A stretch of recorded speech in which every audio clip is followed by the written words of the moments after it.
So harvest log day 12, this is bunker 5 back at the Grainstore. This is the spring barley. This is all planet, destined for malting cores. We've got a 600 tonne contract to fulfill. So by the time we've done the last sort of 50 hectares, we should be able to fit that in here without too much difficulty and hopefully fulfill the contract. Quality of the grain looks pretty good. If you just take a sample out of here, it's got a nice colour to it. The grains are quite bold. No idea on the germination yet, but the crop on the whole was standing.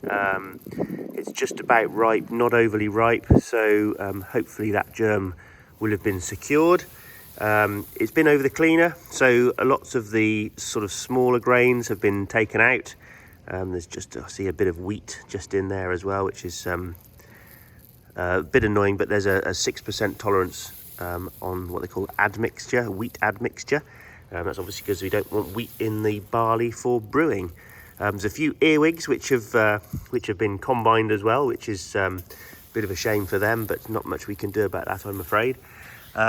So yeah, we'll get some barriers installed just here, which will enable the rest of the front of the shed to be filled up from the belt conveyor up on the top, which runs from that direction, which is down to the plant end, just down by the JCB at the far end of the Grainstore.